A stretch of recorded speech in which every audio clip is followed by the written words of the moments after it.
point in time, I'd like to call this meeting of the Middlesex County Board of Chosen Freeholders to order. Please rise for a moment of silence.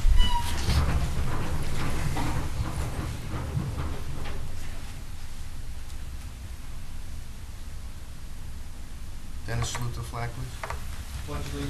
To the flag of the United States of America and to the republic for which it stands, one nation, under God, indivisible, with liberty and justice for all. Margaret. Notice of this meeting pursuant to the Open Public Meetings Act, NJSA 10:4-10, has been complied with and shall be entered into the minutes of this meeting. Roll call. Freeholder Barracolante. Here. Freeholder Delina. Freeholder Polos. Freeholder Rios. Here. Freeholder Tamaro. Here. Freeholder Valenti. Here. Freeholder Director Rafano. Here.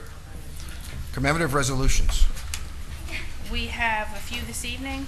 The first is recognizing South Brunswick Police Chief Raymond Hayduka as he is named the 2012 President of the New Jersey State Association of Chiefs of Police.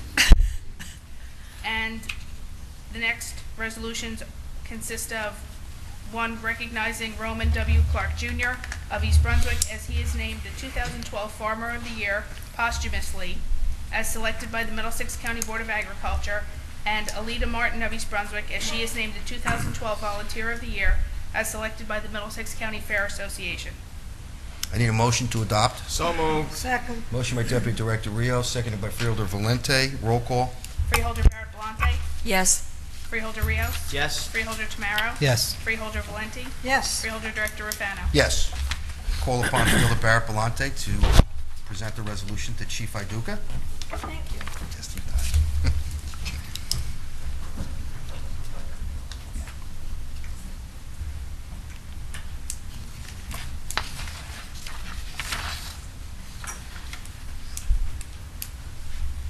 Give me a hug. Nothing like kissing the police chief, huh? Well, he's my police chief from South Brunswick, and it is a great honor for me to present this resolution to you, but it's really the residents of Middlesex County to have you, Ray, not only the chief in South Brunswick, but to be elected the president of the New Jersey State Association of Chiefs of Police. It is a great, great honor. And it's a great honor for us in South Brunswick to have you as our chief. Not only are you a great chief, the greatest we've had, I might add, but you are a very kind, considerate, and a wonderful man. And I would present this to you with all of the love from the Freeholders, from South Brunswick, and for the residents of Middlesex County. Thank you.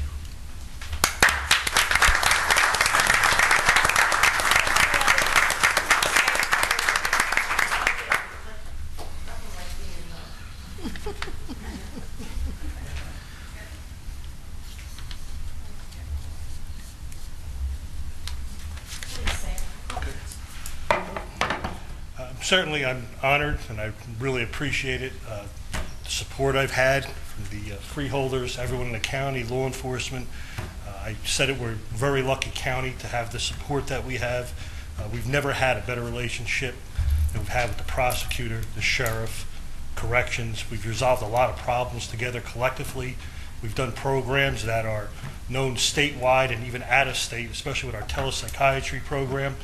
We've got rave reviews, and I could go on and on for that. I thought that would never work, and I've been in 4 different states already talking about what we're doing here in Middlesex County. So I'm truly honored to be here, and I thank you for this, and we look forward to continued great relationship, and now you even have the state chiefs can help you along with the county chiefs. Thank you. Let's hear it for the chief.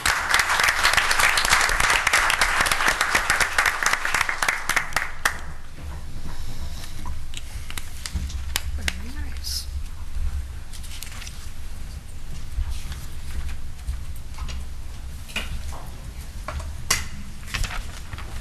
Correspondence, Margaret?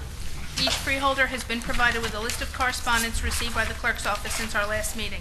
This correspondence will be kept on file in the office of the clerk of the board for reference. Need a motion to accept the correspondence? So moved. Second. Motion by Deputy Director Rios, seconded by Freeholder Valente. All those in favor say aye. Any Aye. opposed? Ayes have it. We need to deviate from the regular order of business for the introduction and first reading of some ordinances. The clerk will read ordinance number 12-402 by title only. A loan ordinance of the County of Middlesex, State of New Jersey, approving and authorizing the entering into, execution, and delivery of a loan and security agreement with the Middlesex County Improvement Authority for the undertaking of various 2012 capital improvements and the acquisition and installation, as applicable, of various equipment with an estimated cost of $7,430,290. The cost of such improvements and equipment to be financed through the issuance of county-guaranteed capital equipment and improvement revenue bonds, Series 2012 of the Middlesex County Improvement Authority, and authorizing a public hearing to be held Thursday, August 16, 2012 at 7 p.m., and authorizing publication thereof. Motion to adopt ordinance number 12-402 on first reading. So moved. Second. Motion by Deputy Director Rios, seconded by Freeholder Valente. Roll call. Freeholder Barrett Galante. Yes. Freeholder Rios. Yes. Freeholder Tamaro. Yes. Freeholder Valente. Yes. Freeholder Director Rafano. Yes. Clerk will read ordinance number 12-001 by title only. An ordinance authorizing the guarantee by the County of Middlesex, State of New Jersey, of the payment of principal of and interest on the county-guaranteed capital equipment and improvement revenue bonds issued by the Middlesex County Improvement Authority in an aggregate principal amount not to exceed $15 million, and authorizing a public hearing to be held Thursday, August 16, 2012, at 7 p.m., and authorizing publication thereof, consenting to such financing, and determining certain other matters in connection therewith. Need a motion to adopt ordinance number 12-001 on first reading. So moved. Second. Motion by Deputy Director Rios, seconded by Freeholder Valente. Roll call. Freeholder Barrett Galante. Yes. Freeholder Rios. Yes. Freeholder Tamaro. Yes. Freeholder Valente. Yes. Freeholder Director Rafano. Yes. Clerk will read ordinance number 12-002 by title only. An ordinance of the County of Middlesex, State of New Jersey, approving and authorizing the entering into, execution, and delivery of a lease and agreement with the Middlesex County Improvement Authority for the purchase of vehicles with an estimated cost of $923,733. The cost of such vehicles to be financed through the issuance of county-guaranteed capital equipment and improvement revenue bonds, Series 2012 of the Middlesex County Improvement Authority, and authorizing a public hearing to be held Thursday, August 16, 2012 at 7 p.m., and authorizing publication thereof. Need a motion to adopt ordinance number 12-002 on first reading. So moved. Second. Motion by Deputy Director Rios, seconded by Freeholder Valente. Roll call. Freeholder Barrett Galante. Yes. Freeholder Rios. Yes. Freeholder Tamaro. Yes. Freeholder Valente. Yes. Freeholder Director Rafano. Yes. Need a motion to resume the regular order of business. So moved. Second. Motion by Deputy Director Rios, seconded by Freeholder Valente. All those in favor say aye. Aye. Any opposed? Ayes have it.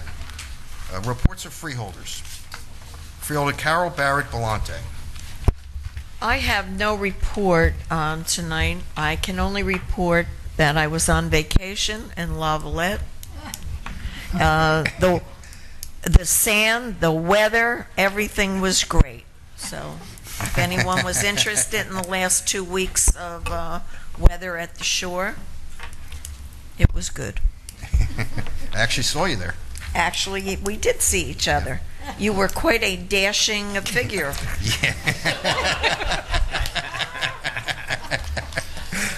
Thank you, Freeholder. Deputy Director Ron Rios. Thank you, Director. I'd like to report on the progress of our new veterans initiatives that I share an interest with Freeholder Valente. I have a brochure for each of the freeholders, and I have left copies next to the clerk for anyone that's interested here tonight. We have already provided 2 days each of veteran outreach at Brunswick Square Mall in May and Woodbridge Center Mall in June. Utilizing this very public approach has enabled the County Veteran Service Coordinator and volunteers to increase awareness about veterans assistance and benefits. They successfully met and provided information to 87 veterans and their families during the 4 mall outreach days. Those veterans seeking information range in age from their early 20s to their 80s, and they were from all service backgrounds. And this is going to be an ongoing outreach effort. And the next two-day session is scheduled for Menlo Park Mall on July 20th and 21st between noon and 7 p.m.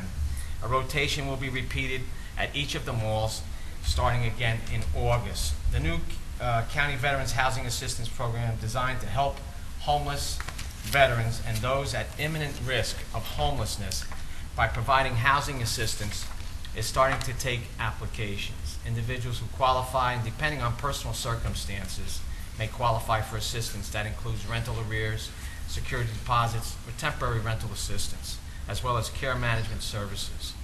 And any veteran that needs assistance for this program can call Doug Breen, our County Veteran Service Coordinator, at 732-745-4051 or 732-745-4186 for further details or to obtain an application.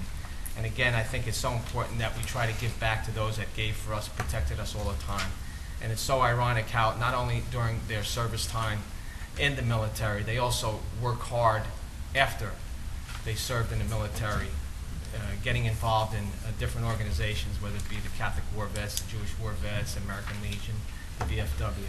And they're constantly working, and I think it's just so appropriate that we have to give those who had served our nation as veterans and should never, ever find themselves on the streets, living without care and without any hope.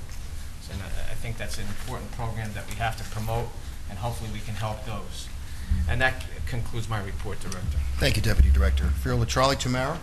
Thank you, Director. And tonight I'm very pleased to announce that just a few weeks ago, our Academy of Allied Health and Biomedical Sciences in Woodbridge graduated its first ever class, its first ever four-year class.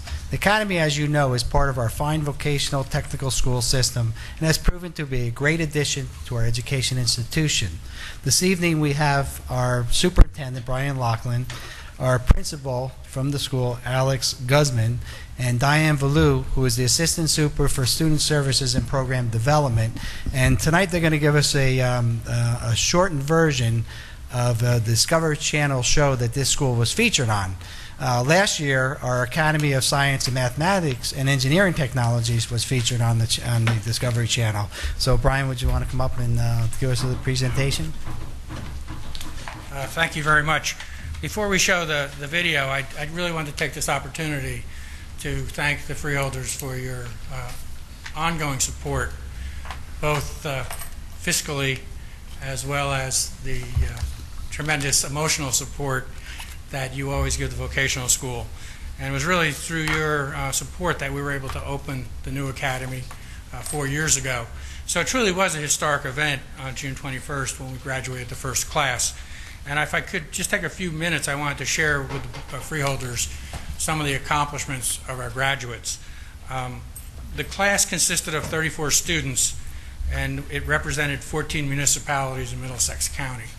The original class was small. Due to the overwhelming response to the program, this year's class will be 75 students. So as we speak, we're renovating and constructing a new biomedical laboratory in the Woodbridge School to accommodate a larger number of students in September. Additionally, we're very proud of the fact that this year we have our first MD, a physician that is part of our staff. It's truly, truly a tremendous asset because the students really get a whole other perspective when they're being taught by a physician in terms of biomedical sciences and allied health. But let me talk a little bit about the students. Those 34 students were accepted into 118 colleges. And those colleges would be represented, just a sampling: Boston University, Rutgers, NYU, Drexel, University of the Sciences, Temple University, NJIT, Virginia Commonwealth University, Penn State, Wake Forest, University of Oregon, University of Vermont, and the University of Washington. That's just a sampling of some of their college selection choices. These graduates, these 34 youngsters, were offered a total of $641,000 in scholarships, which is just a tremendous achievement for first graduating class. These youngsters have truly set the standard for future generations in the academy. Of the class of 2012, again, those 34 students, 6 graduates, or almost 20% of the class, were accepted into honors programs at the university level. Of the graduating class, 12 graduates, and this is just truly astounding, were accepted into 7-year medical or pharmacy programs. This represents 35% of the graduating class. In other words, more than 1/3 of the first graduating class of the Academy for Allied Health and Biomedical Sciences has already been granted acceptance into 7-year university programs that culminate in the earning of a degree as a physician or pharmacist. And I think that is just a tremendous, tremendous accomplishment.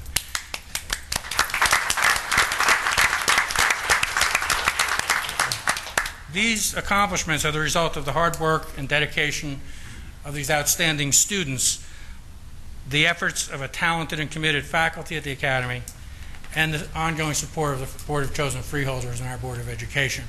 So for that, once again, I thank you for your support, and I hope that the evidence that you'll see in this video will make you feel good about your commitment to this endeavor. So as a freeholder mentioned, last year we were approached by the Profile series to do a segment for Discovery TV, and this year we were approached for the Allied Health Academy, and I think the film speaks for itself. So. Excellent.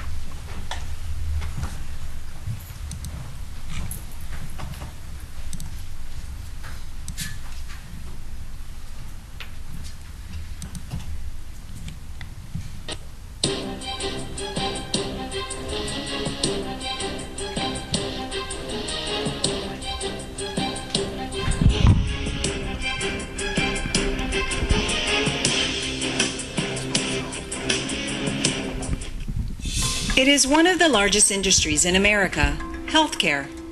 Providing more than 14 million jobs each year, the medical industry is only expected to grow over the next 2 decades. In fact, according to the U.S. Department of Labor, 10 of the 20 fastest growing occupations are in healthcare, requiring a new generation of highly trained, specialized professionals ready to take on the challenges of a rapidly changing industry. Here at Middlesex County Academy for Allied Health and Biomedical Sciences in Woodbridge, New Jersey, high school students are preparing to become the nation's next generation of medical professionals. I just thought by coming here, medicine would definitely help me help other people. So this is a great opportunity, and it's a college-bound school, and it gives me insight about how I will have to perform in the future. One of the reasons that the healthcare industry is one of the largest rapidly growing industries in the nation is that the baby boomers are now turning 65. And in so doing, we're having a large number of patients having needs to be cared for medically. It's expected within the next 2 decades that the number of baby boomers or their children that have reached age 65 is going to triple. So in this regard, we have an enormous number of people that are going to be needing routine health care, routine checkups in order to help them maintain their health and maintain their quality of living. And the Association of the American College of Medicine medical students has stated that within the next 15 years, we will have approximately a shortage of about 150,000 physicians in the country. Focused on filling this need, the Academy for Allied Health and Biomedical Sciences offers a comprehensive and rigorous science-based curriculum. The Academy believes strongly that high school is preparation for the future and gives students interested in careers in healthcare a rare chance to explore the field years before they reach college. This academy was opened to fill a gap in Middlesex County for students who were intellectually and academically advanced and also interested in the medical field. At the heart of the Academy is a desire to see students embrace the study of science and be prepared to succeed in biomedical and allied health careers. Advanced science courses including anatomy and physiology, biology, chemistry, and physics help students acquire the skills needed for success in college and beyond. The course offerings teach 21st century skills by including computer literacy, computer technology, teamwork, public speaking skills, advanced medical courses that include dynamics of healthcare, medical terminology, human body systems, medical interventions, nutrition. I think the benefit is that we have a very small learning environment, and they're getting a lot more individual attention from teachers. So we're able to focus in on what areas that they may be interested in. I chose to attend the academy because, unlike my local high school, it would provide me with the opportunities to achieve my goal of becoming a healthcare professional.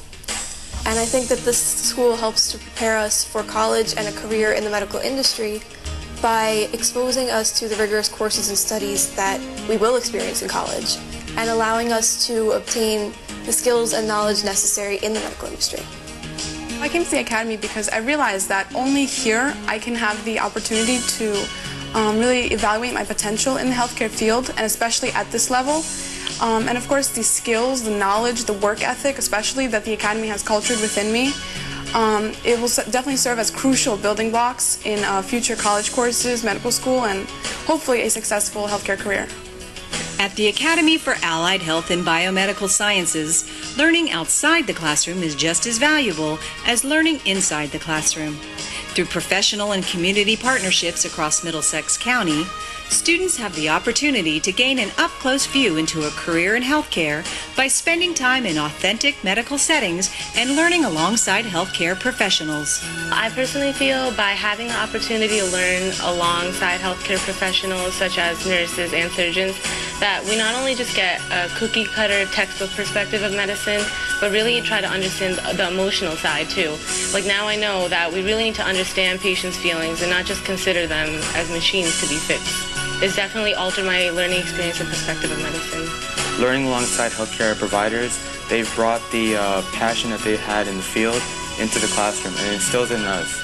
And going into the medical field is very daunting, and having these people who've been there and done that gives us all confidence that we can do it and it's possible. The Academy's low student-to-teacher ratio allows each student to personally know every member of the faculty, truly creating an environment that invests in the learning and future success of all its students. The personalized learning environment is a big part of the curriculum because it's a core component of an academy. An academy is personalized because teachers, with their low student ratio, they get to individualize the learning, address student needs, learning needs, and when you address their learning needs, there's more potential for academic and personal growth. At this academy, working alongside healthcare professionals has helped me a lot in pursuing my career because I'm able to better interact with my teachers and these experts, and there's a lot more one-on-one time with them because of the small student-to-teacher ratio. So in order for me to understand what steps I need to take and what I need to do in order to reach my full potential and eventually gain that degree in biology, working alongside these healthcare professionals is a very, very helpful method. The next 2 decades poses many opportunities for those entering the field of healthcare. As the nation's medical industry faces unforeseen challenges, exponential growth, and rapidly advancing technology, the Academy for Allied Health and Biomedical Sciences is committed to preparing today's youth for tomorrow's medical workforce. To find out more about the Academy for Allied Health and Biomedical Sciences, please visit www.mcvts.net.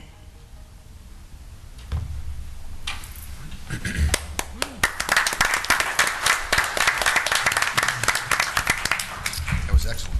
Thank you for having the foresight to opening up this school for our students in our county to allow them to give them basically a leg up in the health field to get into the best colleges in our country, to get into to become a health physician or whatever they tend to do. And so congratulations to your board and your principal and, of course, for everybody for what they've done for these students and for the county. Excuse me. For our Cultural and Heritage Commission, the silent film screening series continues, and Robin Hood will be played at the Crossroad Theater on 7 Livingston Avenue, New Brunswick, Wednesday, August 1st at 7 o'clock. Registration is free, and for the program, you got to call 732-745-4489. At our Extension Service, our Earth Center July events, our Master Garden Butterfly House continues, and we're open up on Sundays through August. Our garden tour will be July 10th at 10 a.m. until noon at our vegetable, herb, and rain garden displays. Also on August 12th, our Farmers Against Hunger will have a walkathon, and it will be at the Davidson Mill Pond Park. Please attend that. That's to help our farmers to fight hunger and help the people who need it the most. I want to talk a little bit about the Middlesex County Greenway, even though that's not my field or department. I saw there's been a few letters written in the paper lately about the Greenway, about issues with flooding at the end of the long bridge that goes over Route 1 on the east side of the bridge, going north on Route 1. The issue is being looked at and being resolved by the contractor, and of course Ralph Alvenier, our Director of Parks and Recreation, is working closely with the contractor to resolve that issue. And several issues have been created to create the flooding at on the Greenway. The fact of the matter, it's not completed yet. But there are a lot of people who have been using the Greenway, and I have spoken to many of them, and the first words out of their mouth are, when are you going to make it longer? And I told them I hope it takes shorter time to make it longer than it did take to get it constructed. And I just want to say, I think it's one of the greatest things that the county has done, that I've been part of, and I think once it does get open and that little issue gets resolved, and I'm sure it will be resolved, people will continue to use it more. The people in Metuchen are just awesome. I mean, the police department has gone out and bought, is buying an ATV. The fire department already has an ATV. They have a bike patrol that patrols it. As a matter of fact, one day I saw an SUV on the trail, and I was getting ready to yell at him, but then I saw it was a police officer, so I said, no, I better not be yelling at no police officers. He might be putting me in handcuffs. But no, I wanted to say it's an excellent trail, and I can't wait for it to be open. I also want to mention that this Sunday at 11 o'clock, the Oak Crest Swim Club will finally open up its brand new spanking pool. And I want to thank the Freeholders for their support for this pool. It was over 50 years, the pool, and it needed replacement. If it wasn't for the Freeholders, they would have never been able to do it. It was part of the YMCA of Metuchen, Edison, Woodbridge, and South Amboy. I hope I got all the names right. And, of course, the Freeholders in Edison Township that were able to make this happen. So thank you, Director, and I am finished with my report. Thank you, Freeholder. Freeholder Blanquita Valente. Thank you, Freeholder Director. On Monday, I gave some of my report, but here it goes again. Thank you to Freeholder Rios for the report, and I'm also very pleased to note that our new veterans initiatives are moving forward, and we expect the program to serve our county veterans well. And we also have homelessness prevention for the veterans in the county. And this kind of help will provide up to 3 months of rental arrears in cases where this will prevent the household from becoming homeless and where no other housing options exist. Imminent risk is defined as existing residents will be lost within 14 days with no subsequent residents identified, and the household lacks the resources and supports to obtain other permanent housing. And there's a whole scale of the income that is limited according to whether it's one person or up to 6 persons living there. We also create temporary financial assistance, as I said, so they can obtain permanent housing, and also to help them who are at risk for losing their housing. And veterans from all services, including the National Guard and Reserves, are eligible to apply. And as we said before, this type of financial assistance covers security deposits, first month's rent, temporary rental assistance, and rental arrears up to 3 months. And this will be determined by the veteran case manager based on the household's need.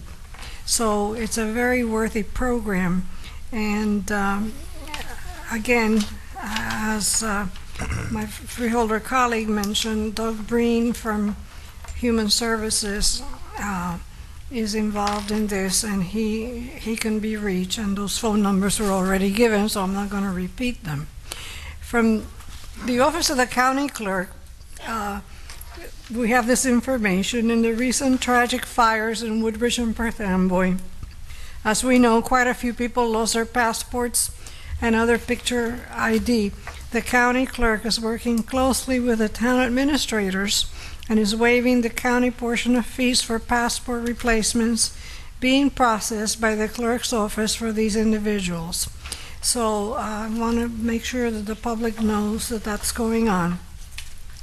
From the Department of Community Service, the Office of Human Services received a grant for $250,000 grant from New Jersey Department of Children and Families, and we've received this award, and it will be administered by the Division of Children's Services for the purpose of establishing a mobile family success center. And this center will travel to municipalities in the county to build a sustainable infrastructure of prevention services that strengthens families, builds on healthy child development, and reduces child abuse and neglect. It will also promote and encourage families to make use of the 2 existing family success centers that are located in New Brunswick and Perth Amboy. And on June 22nd, the County Division of Addiction and Mental Health Planning sponsored a 6-hour training on, quote, adolescent and adult prescription drug abuse, end of the quote.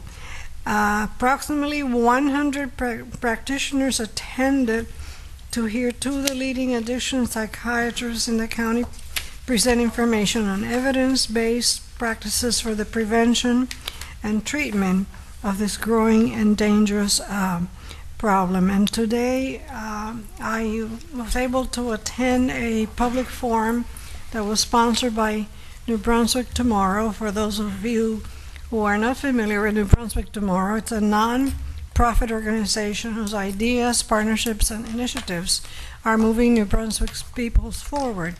It was a very good turnout, and there were a lot of strategies that were presented and that seem to be put in motion and are working for us. And that's the end of my report. Thank you, Freeholder. Mr. Kelso, resolutions to be added? There are none. Resolutions to be amended? There are none. Resolutions to be held? There are none.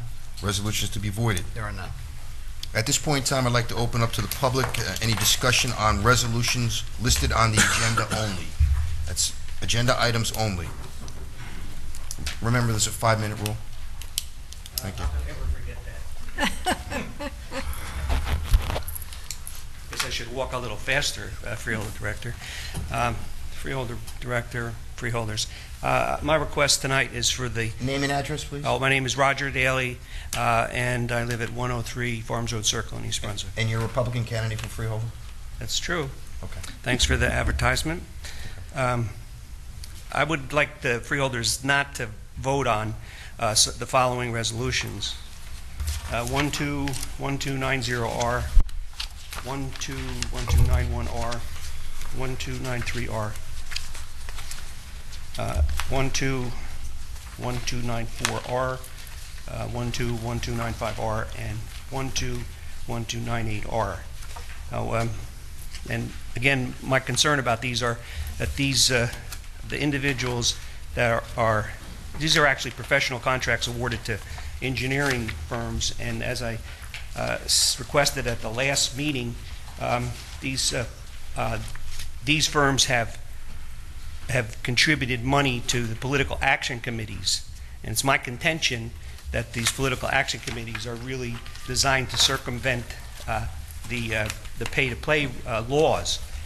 Now, I'm particularly concerned with the CME, which is going to be awarded $908,000 in contracts. Now, CME contributed $600,000 to these 10 Middlesex County political action committees, and they also contributed $300,000 to the Middlesex County Democratic Organization. Now, my contention is that this is a direct violation, indirectly, of the pay-to-play laws. And so I think the freeholders should put a stop to this, and I think they can do that. And the reason that I think it's important is that all these companies do is tack on these monies to their fees.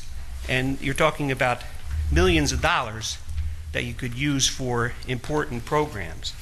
And I think we could develop a more efficient methodology rather than having people contribute to political action committees and then contribute to the Democratic organization, and then these Democratic organization contributes to this freeholder board. I find that's not really in the spirit of the law.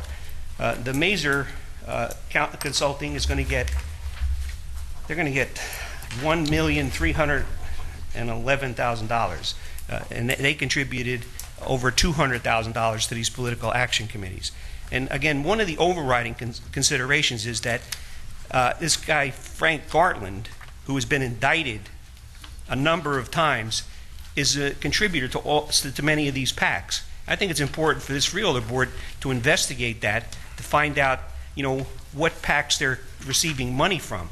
Now, I'm trying to do that, but I have to confess, being out here on the outside is not the easiest job. But Gartland definitely has contributed to these 10 PACs in Middlesex County, and he's pled guilty at a number of federal charges of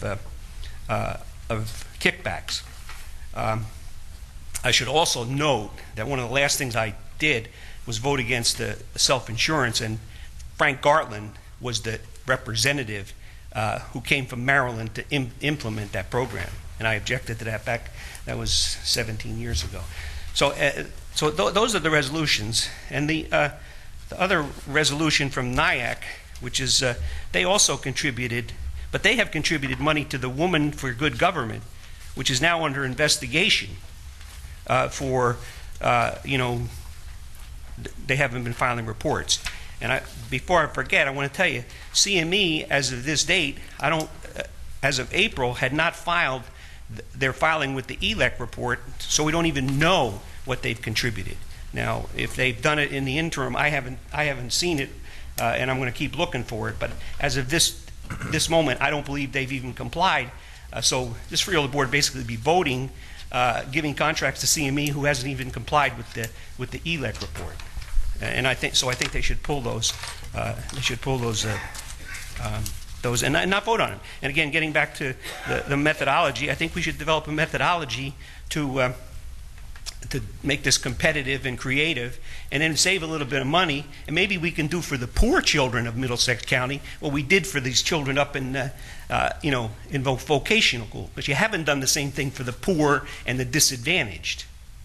Time. Thank you for your order. Anybody else in the public?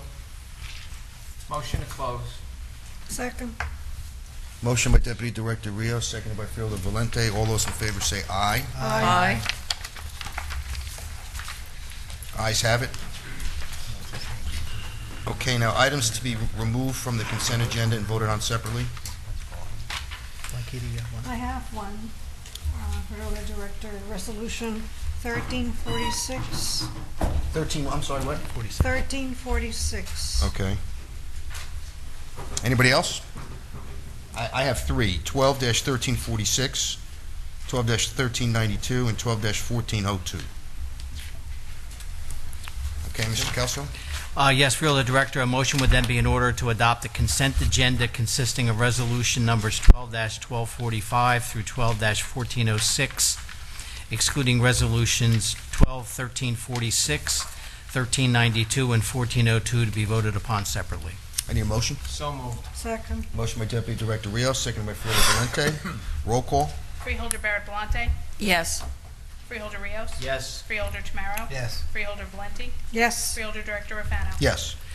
And now it would be appropriate to consider Resolution 12-1346. I note that both Freeholder Valenti and Freeholder Director Rafano both have excluded this, which allows the remaining three to vote on that resolution. I need a motion. So moved.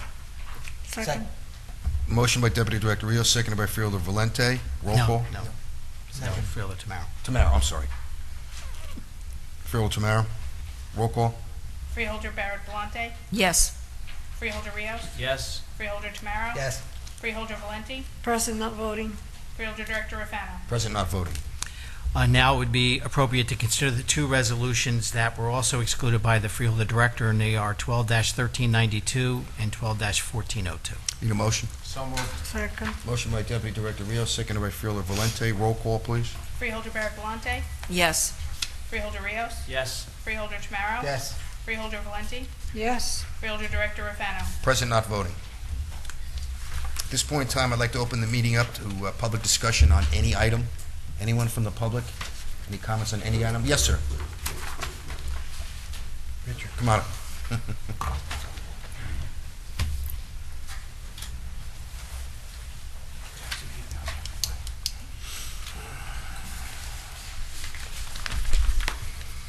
Good evening, everyone. My name is Jerry Riccardi. I work for Jersey Central Power and Light Company. Thank you, Freeholder Director Rafano, and the entire governing body of Middlesex County in allowing me to speak here this evening. As I said, my name is Jerry Riccardi. I'm an area manager for Jersey Central Power and Light.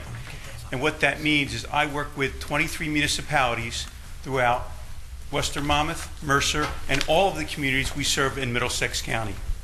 I work directly with the municipal governments of each of those towns that we serve. And what I do is I am my company's problem solver. Whenever these municipalities have any questions or concerns, whether it's about reliability, street lighting, road widening projects where our facilities have to be relocated, anything that has to do with my company, they come to me first, and I navigate them through sometimes what they call the bureaucracy of a utility company to get the results that they need. The reason I'm here tonight is just to briefly introduce myself like I've just done, and then just to explain a little the handouts that I just gave to you. The first thing in the handouts is my business card. Please keep this handy. It has my cell phone on it. I am available to each and every one of you 24 hours a day, 7 days a week. That's my job. My job is to be an advocate for my company, but a resource for each one of you. Next, I gave a little pamphlet about power outages. Okay? A lot of people think that we have this great big board that we can see when each individual customer is out. We do not. Residents need to know that they need to be calling in their outages so we can respond. The next pamphlet is called At a Glance. It's a little bit of a history about my company. If you're interested, we go across numerous states now. We'll go out to Ohio, West Virginia, Pennsylvania, a little piece of Maryland. So it gives a lot of details about our company and what we do. As a result of Hurricane Irene, we heard from all of our municipal leaders and our county leaders that we fell short in communicating to the municipal and the county leaders, and falling short in communicating to our customers. So what we've decided to do is really ramp up our communications.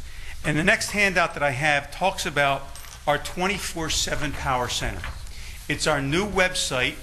It's at www.firstenergycorp.com. You can look at, all the states, but of course we're interested in New Jersey. You can navigate to New Jersey, and then when you get to New Jersey, you can see any active power outages that are going on at a time. You can divide this up. First of all, it's going to list it all by county, okay? And then if you click on the little plus sign next to the county, it will break it down to each individual municipality. So very quickly, you can get a really high-level overview of how many outages we have in your county and which municipalities are greatly impacted. And this website is for the public. We've been advertising it in Bill and Search, trying to get that information out to everybody, so I wanted you to be aware of that. Some of the other short-term improvements, we now utilize Twitter. During Hurricane Irene, we learned a lot of things. We were sending updates out to a lot of the municipalities using faxes, okay? We learned that, people have gotten so beyond faxes, we need to find other ways to communicate. So we're using Twitter now. We're using emails. We're using text messaging to get our information out to the municipal and the county leaders. And email is a great tool, because not only do we give outage information, but any other programs that are going on with my company, we get that information out to you also. Some long-term improvements we're looking at are some YouTube videos, some a Facebook page, and some smart apps for people's cell phones. We're also providing educational updates, like I said before, through our quarterly bill inserts and through radio spots. And the last bit of information I gave in your packet talks about generator safety tips. The most important thing that we do as a utility company is safety, because when a wire's down, to the untrained eye, you don't know if it's a live wire, a dead wire, a phone wire, a cable TV wire, or one of my wires. And so we found out some people are purchasing generators now.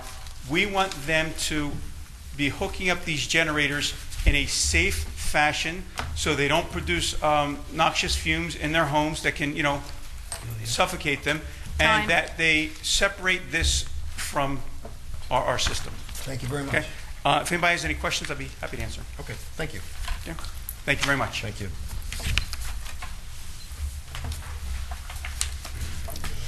Anybody else in the public? Mr. Stewart?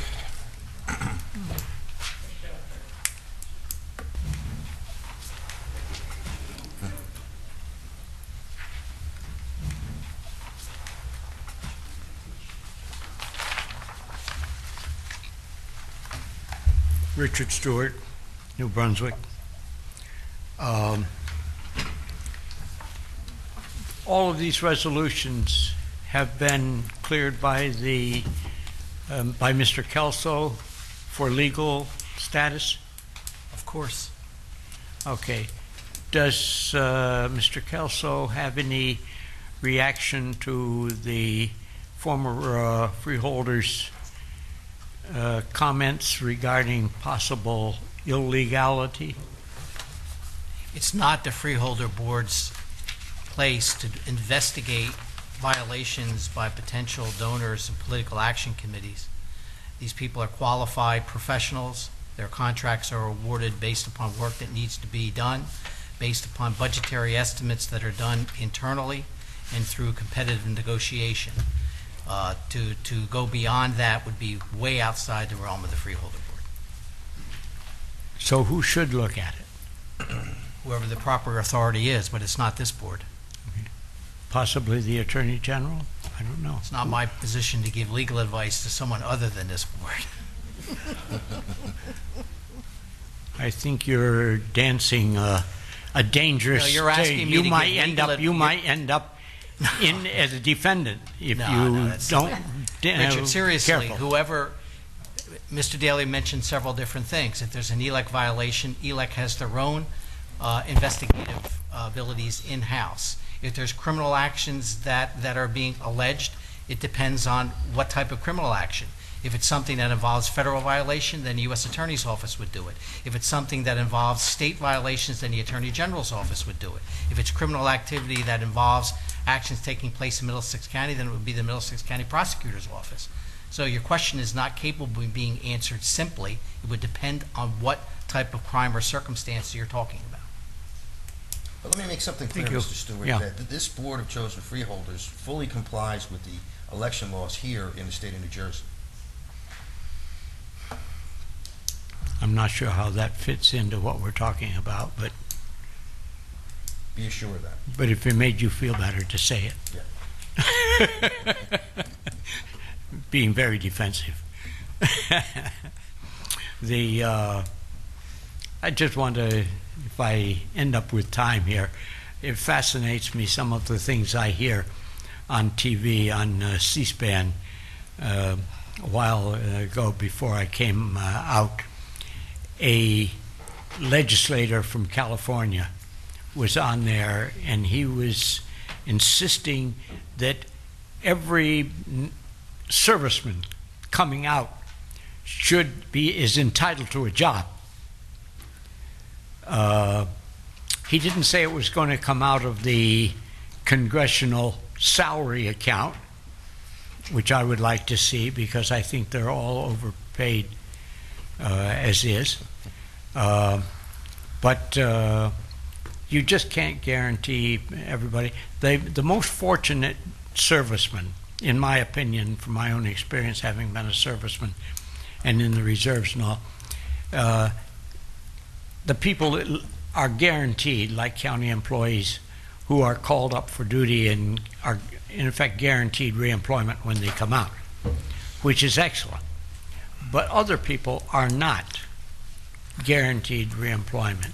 And I appreciate that it's very difficult for businesses. You can't hold jobs open for a year or 2 years. And it certainly doesn't seem fair to hire somebody and train them and then lay them off when the man comes back from his tour of duty. And you can't keep everybody on the payroll, especially in these times right now when you're looking to reduce the payroll rather than keep any surplus on. It just amazes me how some people in politics can exploit what really is a real problem, but it is not something that should be just demagogued by these people in politics. But it is being, and that's unfortunate. By the way, while I'm still have a minute or two, could we ask our employment specialist Time. What is how we are doing on veteran employment? Not right now, Mr. Stewart. We can get an answer for you after you call. Okay. Okay. Anybody else from the public? Mr. Daly?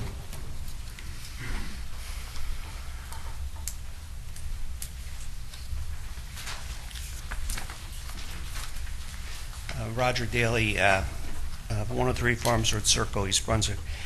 Just to follow up on what Richard was talking about, the simple fact is in New Jersey what we have is we have legalized corruption.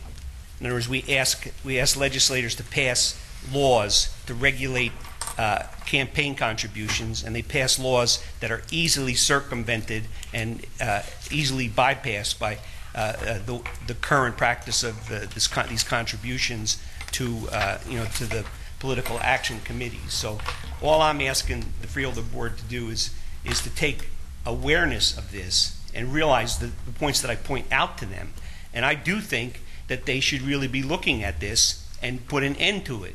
The Freeholder Board has done a lot of good things, but this is something that's really important, and they should do it.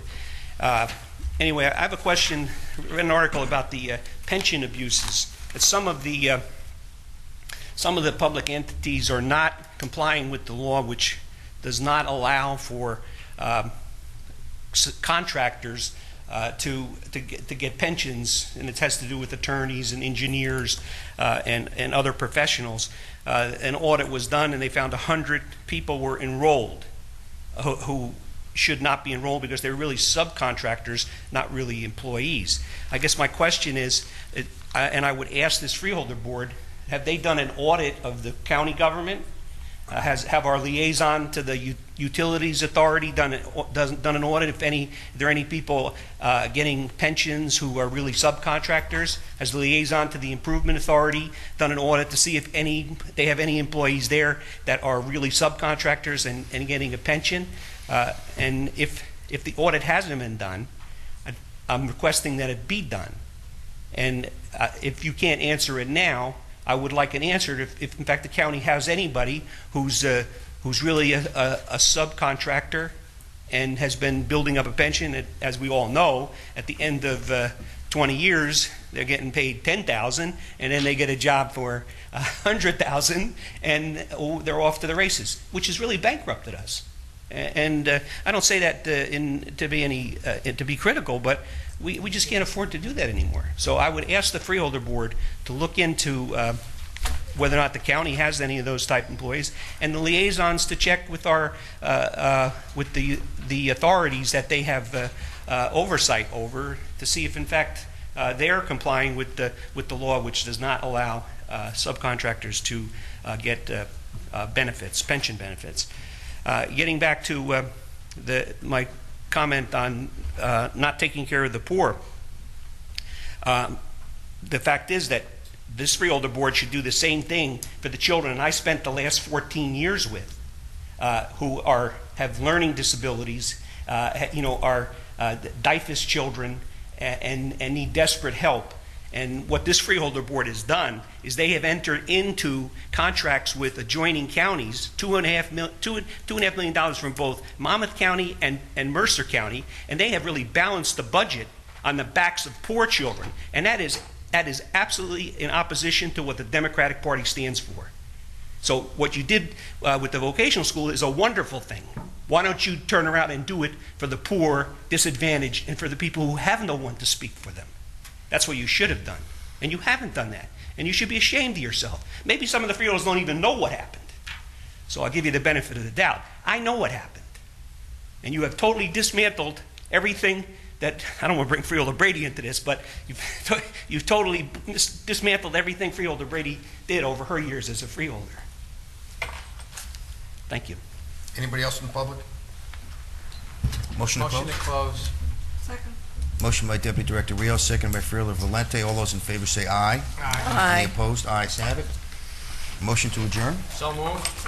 Motion by Deputy Director Rios, seconded by Freeholder Valente. All those in favor say aye. Aye. Any opposed? Meeting adjourned.